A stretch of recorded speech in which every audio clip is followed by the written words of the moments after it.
Okay, this is our video, or at least our first one, for lesson 7-3. And this is just simply the application of 7.1 and 2 of parametrics. So if you're in physics, like I said in class, some of this will be familiar. And if not, it's not that big a deal. It's a pretty simple application.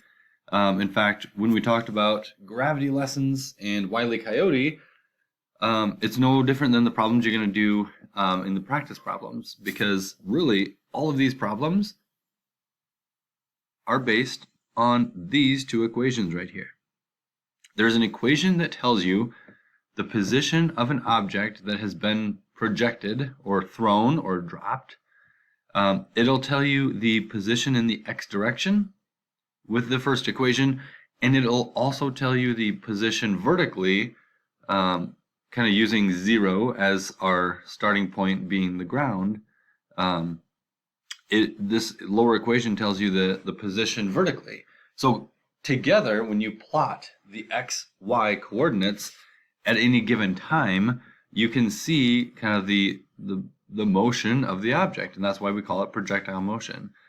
So at any given time t, this is where parametrics comes in really handy, because if we have an x position, a y position, and time, we wouldn't know what to do with ourselves in traditional functions, right? Because that's three unknowns: an x horizontal position, a y vertical position, and time. But what we've done is we've created an equation for x that is represented by t, and an equation for y represented by t. And so by using parametrics, we can just use t as really the sole variable and then plot the xy coordinates along the path of t. So again, yesterday's lesson we went through Wile E. Coyote, and we set up the two equations. And now let's, well, you know what, let's go ahead and I'm going to do the example here, and then we'll wrap this video up, and then we'll move on to practice problems. So where we're at with that problem, in any of these problems, let's start back at square one here. We have two equations, and I don't know if I've already said this or not, but every single problem you will do in projectile motion like this, it all boils down to these two equations, and all we need to do is plug in the known variables and solve for whatever it is they're asking. Maybe time, they might be asking for a certain distance traveled. So we just need to read the problem. Always, always, always read the entire problem, front to back, top to bottom. Make sure you know what it is you have as your target. What is your goal of answering the question, so that you know when to stop or how far you need to go into the problem. So as we read through this one, we were given several pieces of information, okay, about how far the thing is, how tall it is, the speed he's going. So the questions I need to answer are these. How long does it take Wile E. Coyote to hit the ground? So question 1 is time. And question 2 is, does he splat or splash? And what that was referring to was the fact that there's a river at the bottom that starts 75 feet from the edge of the cliff and goes to 125 feet. So a 50-foot wide river. So depending on how far he lands away from the edge, he might actually land on the water, which, as we all know, the theory goes, at 330 feet, which I'm actually going to change to 400 feet, really hitting the water from that height is probably going to feel like hitting the ground anyways. So back to what I was saying, when you answer a question like this, the first thing you need to do is find as many known values as you can. So things like h sub 0, your initial height. Now, again, I mentioned that for mental math purposes, we are making this a 400-foot cliff. So h naught is 400 feet. Supposed to be a little tick mark. There we go. Next thing, he is running horizontally at 20 feet per second. So v sub 0, 20 feet per second. Okay, we know that. Good. And the other information we can't, we're not going to plug into the equations necessarily. What we are going to do is keep it in mind for later that there's this river. So we know the initial height and the velocity. We also do know one piece of information without it saying directly the angle alpha. It doesn't say that he is running at this angle. It says he runs horizontally off of the cliff. He's running horizontally 20 feet per second. What that means is that as he's running horizontally, in terms of angles, that is 0 degrees. So alpha is 0 degrees. That's one of those that's not directly given. It's kind of hidden in there, but we can use all of that information. So step 1 is write out all the variables that you know. Step 2 is plug them in and see what we get. So we're going to take those two equations right here, and we're going to plug in everything we can and see where it gets us. So starting with x, you know what, let me turn this orange. So we have x of t is 20 cosine 0 t, which is really just 20. Cosine of 0 is 1, so 20 times 1 times t. And there you have it. Next up we have, and I'll change again, we'll do blue. We have the y of t, and that's, again, let's go back up here. We have the initial height 400 plus 20, the initial velocity, sine of 0 t minus 16 t squared. Okay, so the initial height 400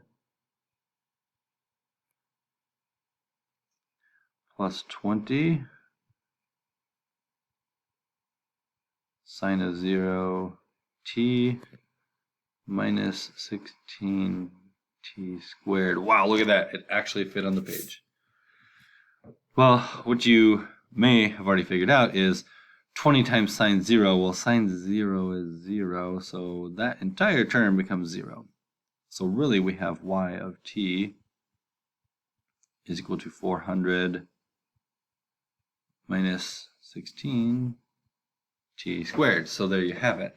And this other one was x of t. So now we have the equations with the variables we know.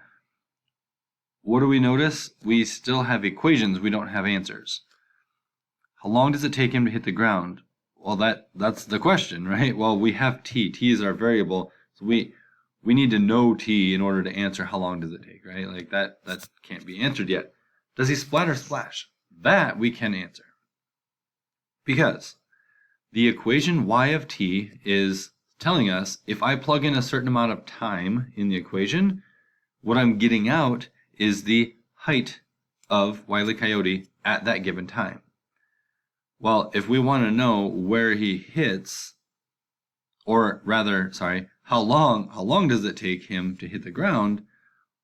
Well, what that's really asking is how much time has passed before the y value, the height, is 0. Right? Because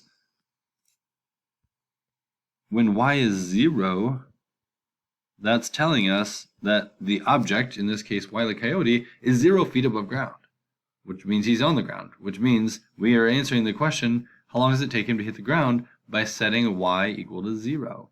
400 minus 16t squared.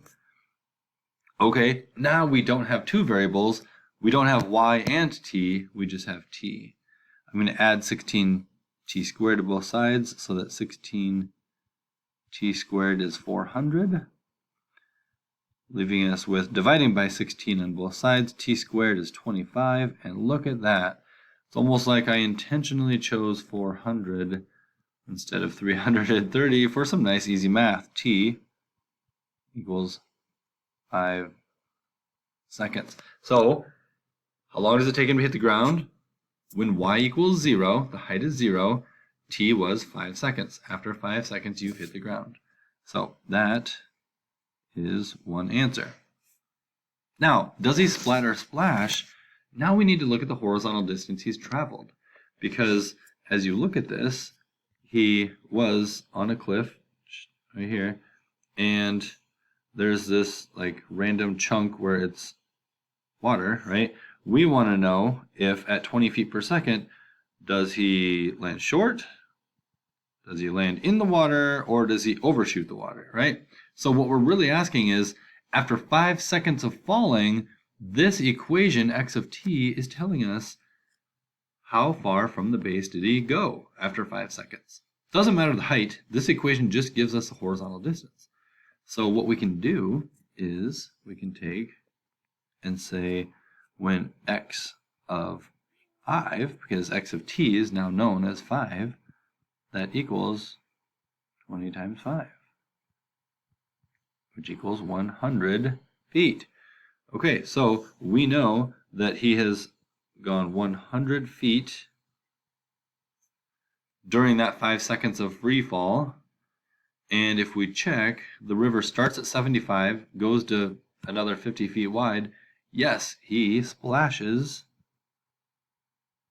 And again, probably doesn't matter because at 400 feet, it probably felt like regular ground anyway. So there's our second answer. He lands at 100 feet, which is exactly in the middle of 75 to 125 feet. Okay, thank you for listening. That is our intro and the one example we did in class. I'll stop there, and next videos will be on the practice problems.